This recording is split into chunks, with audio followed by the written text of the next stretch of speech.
Bonjour et bienvenue dans The Ring, notre nouvelle émission de débat sur Euronews. Chaque semaine, nous réunissons deux personnalités de la scène politique européenne pour confronter leurs idées et croiser leurs perspectives. Cette semaine, nous sommes sur les Champs-Élysées à Paris pour une édition spéciale sur la crise politique et sociale qui agite la France et inquiète profondément l'Europe. Voici un aperçu. Depuis la dissolution de l'Assemblée nationale en juin 2024, l'Europe assiste impuissante au spectacle d'une France au bord de l'implosion, paralysée par une crise politique. Mais la France est un cas particulier. Elle n'a historiquement pas la culture du compromis. Les Français assistent à une valse de Premier ministre, de ministres et de motions de censure, alors que le budget pour 2026 n'est toujours pas prêt et que la dette publique française n'a de cesse de grimper, aggravée par des dépenses sociales en particulier. Alors comment la France va-t-elle sortir de cette crise ? Est-ce la fin d'un modèle social envié partout en Europe ? La France est-elle en train de perdre toute crédibilité hors de ses frontières ? Alors en effet, vu de Bruxelles, c'est bien la question de la crédibilité de la France qui est en jeu. Et pour y répondre, nous accueillons cette semaine sur The Ring deux invités. Je vous propose, avant de les accueillir, de faire un peu mieux connaissance avec eux. Yann Brossat, sénateur et conseiller de Paris, il est porte-parole du Parti communiste français et a lancé sa campagne pour les élections municipales de 2026. Fervent défenseur du logement abordable, de la justice sociale et du droit du travail, il estime que le gouvernement est déconnecté de la réalité. On ne peut pas gouverner un pays contre lui-même, a-t-il dit récemment. Prisca Thévenot, ancienne porte-parole du gouvernement et secrétaire d'État à la jeunesse, aujourd'hui députée du Parti centriste Ensemble pour la République dans les Hauts-de-Seine. Connue pour son engagement en faveur de la santé des femmes et de la citoyenneté, elle a milité pour que le service national universel devienne un passage républicain pour les jeunes. Cette crise, a-t-elle dit récemment, est le symptôme d'un modèle dépassé qu'il faut refonder collectivement. Alors Yann Brossat, Prisca Thévenot, bienvenue à tous les deux. Alors la première question, ce que la France vit aujourd'hui, c'est avant tout une crise économique ou une crise politique, Prisca Thévenot ? C'est un complexe sujet, effectivement. Nous avons un temps politique extrêmement dense, extrêmement compliqué, qui peut amener à une crise économique, effectivement. Yann Brossat ? Je pense qu'il y a une crise politique d'abord, un non-respect du suffrage universel. Il y a eu des élections législatives il y a un peu plus d'un an. Le président de la République a à ce moment-là décidé de dissoudre. Les Français ont dit qu'ils voulaient changer de politique et de fait, on a une espèce de coup de force qui fait que la même politique continue. Et c'est, je pense, ce qui crée une crise démocratique, institutionnelle dans notre pays. Je crois que nous y sommes. Coup de force, vous êtes d'accord, Prisca Thévenot ? Non, je pense que quand on est français et fier de notre pays, on peut dire que la démocratie, effectivement, vit des heures extrêmement compliquées, complexes, parfois douloureuses dans le débat, mais on ne peut pas dire qu'il y a un coup de force démocratique, surtout pas en France, quand on regarde ce qui se passe ailleurs en Europe. Je pense que plus que jamais, si on veut défendre l'état de droit, il faut aussi être en capacité de reconnaître que la France est une belle et grande démocratie. Ensuite, quand on parle de coup de force éventuel démocratique de la part du président de la République, je suis désolée. Effectivement, nous avons vécu il y a un an une dissolution qui a amené une nouvelle diversité politique à l'Assemblée nationale. Mais si aujourd'hui, la gauche française n'a pas réussi à placer un des leurs à Matignon, ce n'est pas de la faute du président de la République, c'est la faute de la gauche elle-même qui n'a pas su s'entendre en son sein. Alors la faute de la gauche elle-même, j'imagine, Yann Brossat, que ça ne vous plaît pas forcément ce genre de phrase. D'abord, vous savez, les résultats aux dernières élections législatives font foi. Il y a eu effectivement ces élections parce que le président de la République a décidé de redonner la parole au peuple. Le peuple a parlé et de fait, il a placé, contre toute attente d'ailleurs, le nouveau Front populaire, c'est-à-dire une coalition de gauche, en tête des élections législatives. Et pour ce qui concerne le camp du président de la République, ce qu'en France on appelle les macronistes, c'est pas un très joli terme, mais enfin c'est comme ça qu'on les appelle, ils sont arrivés troisième. Et nous nous retrouvons dans une situation, pour le moins paradoxale quand même, où ceux qui ont été battus aux élections législatives continuent à diriger ce pays. Et ça, inévitablement, ça crée une forme de distorsion entre le résultat des élections, le suffrage universel, et la politique qui est menée aujourd'hui. Puisque de fait, c'est la même politique qui continue. C'est vrai qu'il y a eu 3 premiers ministres différents depuis un an, alors même que les Français ne voulaient plus de ça. Ils ne voulaient plus de cette politique de l'offre. Les Français, quand on les interroge dans les sondages, ils disent qu'ils sont de plus en plus déconnectés de la politique aujourd'hui et qu'ils voient justement cette politique comme un combat de coq où il n'y a aucune véritable lisibilité. Oui, mais les combats de coq, et je suis désolée Yann Brossat, il faut regarder ce qui se passe à l'Assemblée nationale aujourd'hui. Ce que vous décrivez, c'était il y a un an, au moment effectivement de la dissolution et des élections législatives partielles. Mais depuis, bien l'Assemblée nationale s'est réveillée avec une diversité politique extrêmement forte, avec aussi des mouvements de tectonique de plaques entre les familles politiques elles-mêmes. Vous parlez du NFP, le nouveau Front populaire, cette coalition de gauche qui a voulu se présenter aux élections législatives partielles. Pardon, mais elle n'existe plus. Cette coalition n'existe plus à l'Assemblée nationale. Moi, je pense que ce qui ressort des urnes et ce qui est aujourd'hui le fait de la diversité politique à l'Assemblée nationale est la volonté stricto sensus du choix du peuple français. Et ça, nous devons le respecter. Mais nous, maintenant, à nous de faire en sorte que le débat politique amène pas simplement à des querelles d'ego sans fin, mais bien à du compromis sur le fond. On ne sera pas d'accord sur tout. Ça, c'est essentiel et c'est inévitable. Justement, mais vous parlez de compromis. Et c'est intéressant parce qu'en Europe, il y a des compromis. Pourquoi est-ce que le consensus est totalement impossible en France, Yann Brossat ?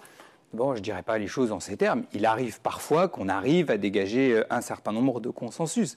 Simplement, je pense que nous avons du côté du gouvernement, du côté de ceux qui ont perdu les dernières élections législatives, du côté du président de la République, une forme d'intransigeance, d'obsession à vouloir mener coûte que coûte la même politique. Je prendrai un exemple extrêmement simple. Vous avez une grande majorité de Français, 75-80% de Français, qui étaient, il le disait par les sondages, favorables à la taxe Zuckman. C'était d'ailleurs dans le programme du nouveau Front populaire. Et il y a eu une espèce de coalition entre les macronistes et l'extrême droite pour empêcher qu'un tel vote puisse intervenir dans le cadre du débat budgétaire. Admettez-le, je ne fais qu'énoncer des faits, une obsession du gouvernement à vouloir mener la même politique. Je pense qu'il faut regarder ce qui se passe dans l'hémicycle en ce moment. Vraiment, c'est faux ce que vous dites. Ce que vous dites a une réalité. Vous avez abrogé la réforme des retraites. Je vais vous expliquer. Mais elle a été suspendue la semaine dernière, vous rigolez ou quoi ? Elle n'a pas été abrogée. Non, mais vous plaisantez. Elle n'a pas été abrogée, Madame Thévenot. Moi, je veux bien qu'on se dise plein de choses. Elle a été décalée de 3 mois. Je vais répondre maintenant parce que c'est important aussi de rétablir des faits. Surtout en ce moment, quand il y a une vague de fake news qui s'abat sur l'Europe, on peut débattre de beaucoup de choses, mais en s'appuyant sur ce qui se passe réellement. C'est exactement ce que j'ai fait. Non, c'est faux. Si. La suspension est à mon grand, et pas pour mon plus grand bonheur. La réforme des retraites a été suspendue, décalée de 3 mois. Oui, non, elle a été arrêtée. Elle a été abandonnée. Et elle a créé beaucoup de divisions dans le socle commun aussi. Donc maintenant, à un moment, il faut aussi reconnaître, quand la gauche arrive à avoir des victoires, avec le gouvernement actuel d'ailleurs, contre l'ancienne majorité, ayez au moins l'honnêteté, non pas d'applaudir, ça je vous le concède, mais au moins de sourire et de reconnaître ce qui a été fait. Je souris. Ensuite, sur le sujet de la taxe Zuckman, au-delà de la taxe Zuckman, ce qu'il y a, c'est qu'il y a les taxes et encore des taxes. C'est vrai que nous, dans notre famille politique, avec Gabriel Attal, nous sommes contre augmenter en permanence les taxes et au contraire, on veut desserrer la pression fiscale sur la France. Si on était le Panama en France, ça se saurait. Je ne crois pas. Et c'est vrai que la gauche a réussi à avoir dans sa négociation de compromis avec le gouvernement actuel un certain nombre de propositions de nouvelles taxes. Est-ce qu'on y est favorable, nous ? Non. Pourtant, est-ce que ça a été voté ? Oui. Juste, certains politiciens européens, justement, acceptent les programmes d'autres partis tant que cela n'enfreint pas leur ligne rouge. Et Sébastien Lecornu, actuel Premier ministre, l'a lui-même dit. Il a parlé d'une révolution tranquille, celle de ne pas demander à l'autre d'appliquer l'intégralité de son propre programme comme s'il avait la majorité. Vous la comprenez comment, cette phrase ? Lecornu est sans doute un peu plus intelligent que ses 2 prédécesseurs. Simplement, ce que je constate, c'est que malgré un certain nombre de concessions, c'est vrai, c'est la même politique économique qui se poursuit. C'est la même politique économique qui je voulais revenir sur un mot. Oui. J'entends Mme Thévenot nous dire avec vous, c'est taxe. Ah non, et expropriation aussi, pardon. Je n'admets pas ça. La réalité, c'est que le gouvernement macroniste n'a pas cessé de taxer les Français. Moi, ce que je dis, c'est que nous avons besoin dans notre pays d'une meilleure répartition des richesses. Évidemment qu'il faut baisser les impôts sur les classes populaires et les classes moyennes. Moi, je suis favorable à la baisse de l'impôt sur le revenu pour les classes moyennes, évidemment. En revanche, ce qui est insupportable, c'est de voir dans notre pays, qui en Europe, c'est vrai, était un pays un peu atypique, avec un modèle social fort, avec un fort attachement aux valeurs d'égalité, voir les inégalités sociales exploser depuis 8 ans maintenant. Ça veut dire quoi changer de modèle aujourd'hui ? Puisque justement, Yann vous dit que ça ne change pas, que les premiers ministres sont les mêmes. Non, ce qu'il me dit surtout, c'est encore des choses fausses. Je suis désolée, il faut arrêter un moment. On peut parler des inégalités, ça oui, on peut en parler largement et avoir un débat de fond idéologique dessus. Mais de dire que depuis 8 ans, nous avons participé, nous, avec ma famille politique, à augmenter les impôts, pardon, c'est factuellement faux.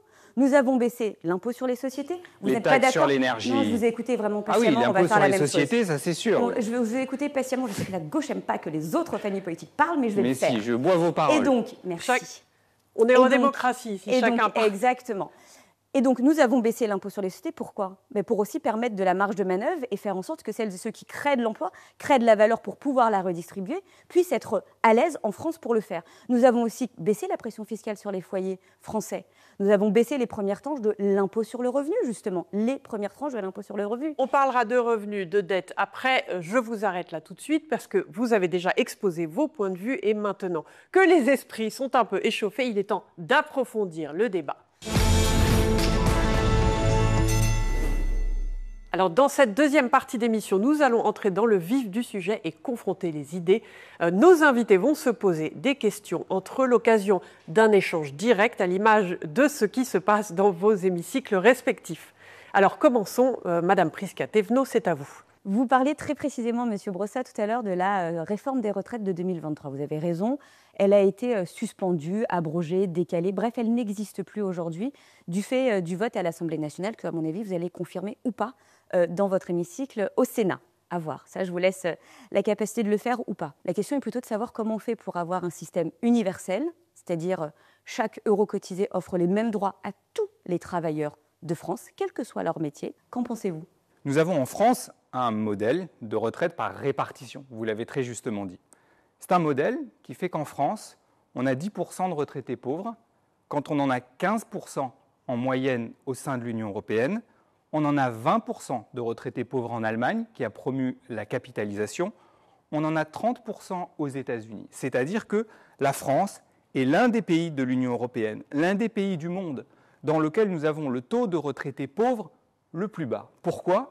Précisément parce que nous avons ce système de retraite par répartition qui est un système juste et qui est un système fondé sur la solidarité. Alors 10% de retraités pauvres, c'est trop et j'aimerais évidemment qu'il n'y en ait pas. Mais enfin, en tout cas, nous avons un système qui est performant, beaucoup plus performant que tous nos voisins européens. Longtemps, l'Europe a envié notre modèle social. Je pense que ce modèle social, il faut en être fier et il faut le renforcer, certainement pas le tuer comme vous le proposez. Yann Brossat, je propose que vous posiez votre question à Prisca-Thévenot maintenant. Oui, vous m'avez posé une question tout à fait intéressante. Tout à l'heure, vous me demandiez si en France, on est capable de consensus. Ma question est très simple. Quand est-ce qu'enfin, ces aides publiques aux entreprises seront soumises à contrepartie ? Vous êtes une entreprise, vous touchez des aides publiques. Prisca-Thévenot, vous pouvez répondre. Vous touchez des aides publiques. En échange, il faut qu'il y ait de l'emploi, il faut qu'il y ait des salaires, il faut qu'il y ait de l'investissement. Répondez maintenant. Dans l'outil productif. Ça me paraît être du bon sens. En tout cas, ça a réuni des sénateurs de gauche et de droite. On vous a entendu.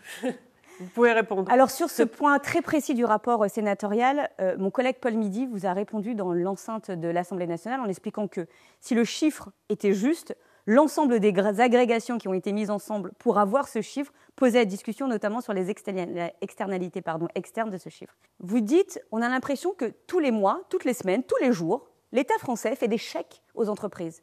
Non, il y a des exonérations de charges. Parce que oui, il y a énormément... Ça, c'est 70 milliards, non, vraiment, c'est pas je vous ai 211. écouté, M. Brossat, c'est désagréable, c'est pas cool. Mais c'est pas vrai.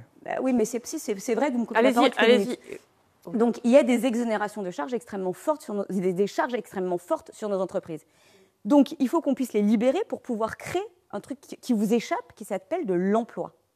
L'emploi est important dans notre pays pour permettre aux gens de vivre pleinement de leur travail, permettre par exemple aux femmes d'être libres dans notre pays économiquement, permettre aussi de créer de la valeur qui pourra servir à quelque chose qui, à mon avis, doit vous parler, qui s'appelle la redistribution.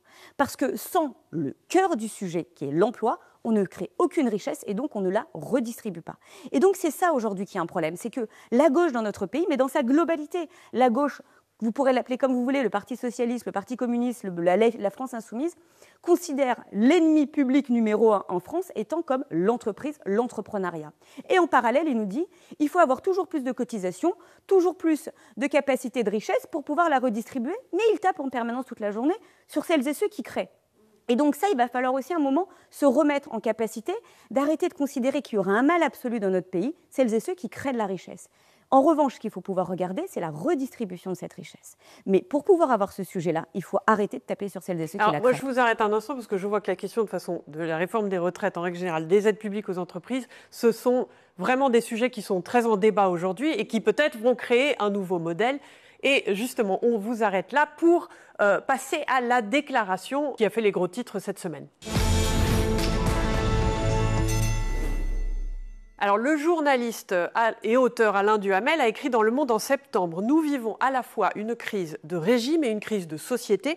Le rejet par les Français des institutions, des partis et des responsables politiques atteint un niveau inédit, avec la tentation très préoccupante à mes yeux de remplacer la démocratie représentative par la démocratie d'opinion ». Alors, on en a un petit peu parlé dans cette première partie.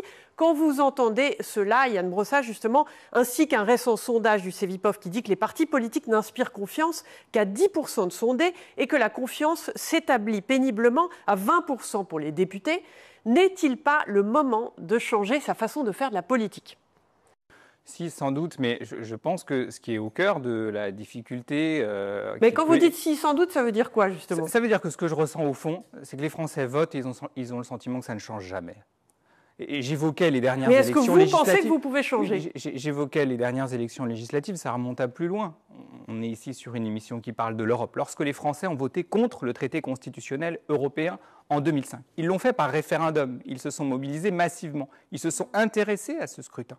Derrière, on leur a imposé cette même constitution européenne via le traité de Lisbonne. C'est-à-dire que les Français votent et en réalité, on leur impose la continuation de la même politique. Ils veulent le changement, on leur impose la continuité. Comment voulez-vous, dans ce cadre-là, que les Français aient confiance en la politique ? Donc, le sujet, c'est plutôt comment on redonne du pouvoir aux Français, comment enfin on respecte cette volonté de changement qu'ils expriment, par des votes d'ailleurs parfois assez différents, parfois assez contradictoires, mais en tout cas, une chose est sûre, ils ne veulent pas que ça continue comme avant. Or, de fait, ils votent et tout continue comme avant. Et ça, à mon sens, c'est ce qui est au cœur de la crise. Comment est-ce qu'on redonne le pouvoir aux Français ? Quand vous dites ça, ça me semble encore très abstrait, puisqu'on dit qu'il faut changer tout le temps, mais qu'est-ce qu'il faut changer dans sa façon justement de faire ? Si vous permettez du coup que je vous réponde. Non, de faire la politique.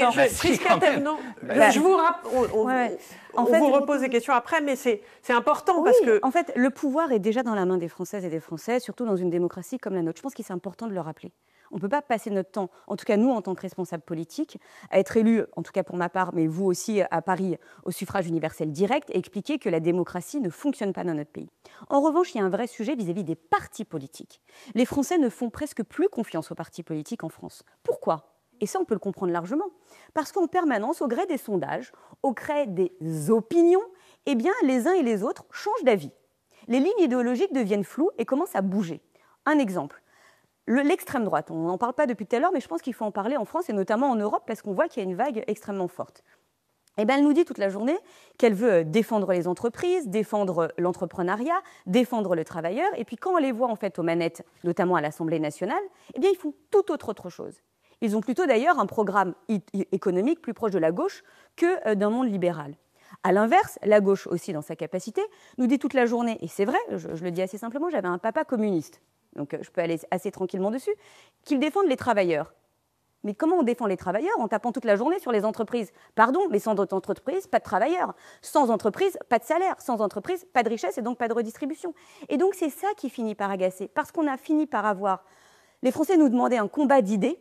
C'est pour ça qu'on a une Assemblée nationale si diversifiée. Oui, mais du coup, quand on revient et en fait, on a une querelle d'ego, de bons petits hommes. Oui, mais quand on revient sur les partis, justement, est-ce que c'est pas l'attachement aux partis qui pose problème aujourd'hui ? Est-ce que les partis, en fait, finalement, on ne devrait peut-être pas s'en débarrasser tout simplement ? Mais bien sûr que non. Un parti, c'est un endroit où on réfléchit, où on est en capacité de proposer des choses et on est sur une capacité à avoir une vision très lisible de l'idéologie. Moi, je vous le dis assez simplement. Est-ce que ma position a changé sur l'Europe depuis 10 ans ? Non. Est-ce que ma position a changé sur la capacité à soutenir les forces créatrices de notre pays, les entreprises, les entrepreneurs ? Non. Est-ce que ma vision a changé sur l'enjeu du modèle laïque dans notre pays ? Non. Et c'est ça qui est important. Ensuite, est-ce que oui, depuis quelque temps, et notamment avec le compromis voulu en ce moment dans notre pays, eh bien, il y a des choses sur lesquelles on est en train de revenir et qui mettent en difficulté ce qu'on a fait, nous, depuis 8 ans, oui, mais pour autant, je ne change pas d'avis. Je reste constante et stable. Ce que je vois, c'est que vous êtes tous les deux d'accord pour dire qu'il faut changer sa façon de faire de la politique. Peut-être pas les partis, mais en tout cas, sa façon d'être aujourd'hui un député ou un sénateur. Je vous arrête donc là, parce que nous continuons sur 8 minutes de débat percutant sur cette crise politique inédite en France. À tout à l'heure.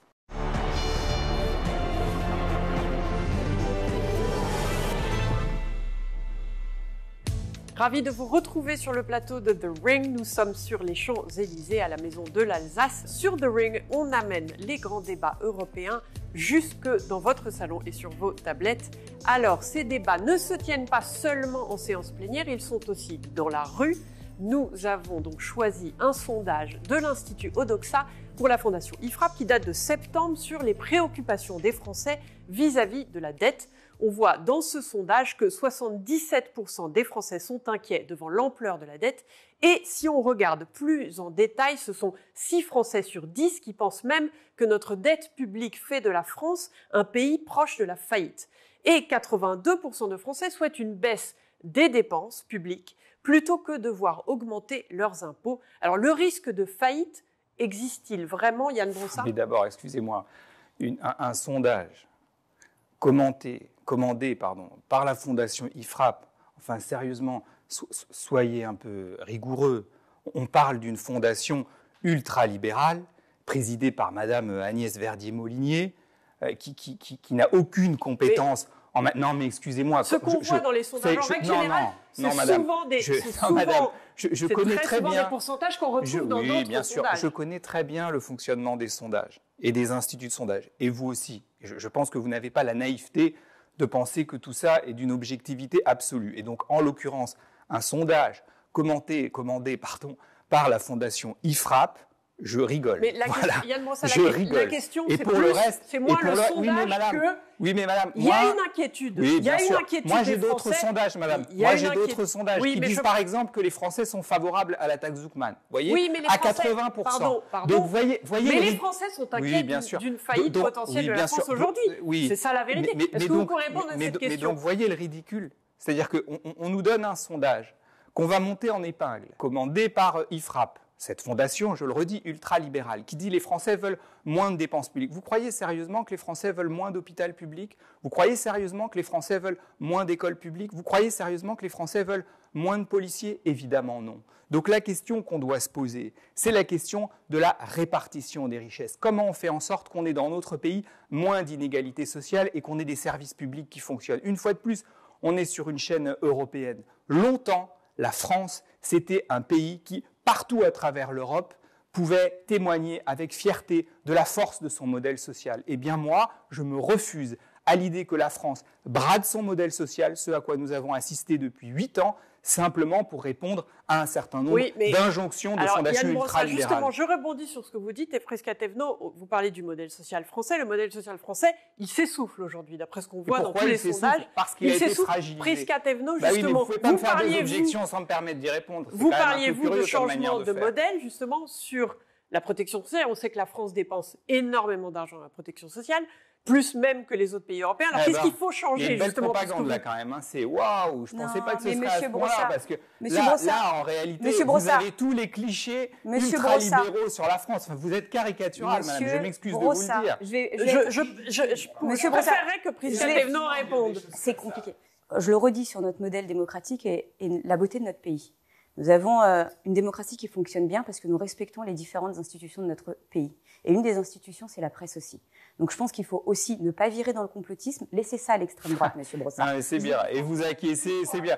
On a vraiment le système qui s'auto-entretient de la manière la plus caricaturale qui soit. Non mais excusez-moi, on n'est pas sur CNews ici. Non, on n'est pas sur CNews. Pas n'importe mais quoi. J'aimerais, s'il vous plaît, qu'on revienne à la question qui était intéressante de la préoccupation des Français, parce que je crois que c'était ça la question initiale. La préoccupation des Français aujourd'hui, c'est la dette.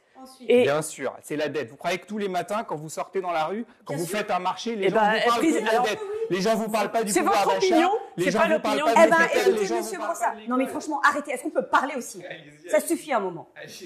Non, c'est pas drôle. Mais vous êtes deux, du coup, c'est mais on un n'est peu, pas deux. Madame est journaliste, je suis responsable politique. Et arrêtez avec votre succès de système. Franchement, vous faites le jeu de l'extrême droite en faisant ça. Une fois que ça s'est dit, oui, les gens sont très préoccupés par le niveau d'endettement de notre pays. Et d'ailleurs, vous devriez être préoccupés, vous, en tant que sénateur. Vous êtes certes sénateur. Je vais pas m'arrêter de parler. Et si vous voulez continuer à parler sur moi, vous pouvez continuer. Vous avez augmenté la dette de 1000 milliards d'euros. Vous êtes certes sénateur, mais vous êtes aussi conseiller de Paris. Là, nous sommes en plein cœur de Paris, une capitale européenne extrêmement importante. Nous sommes une ville magnifique. Oui, sur les Champs-Élysées, vous dites que c'est une ville importante, mais regardez ce qui se passe derrière les bureaux. Regardez ce qui se passe derrière les murs de cette ville. Vous avez endetté comme jamais cette ville. Vous l'avez endetté comme jamais, fois 2 le niveau d'endettement.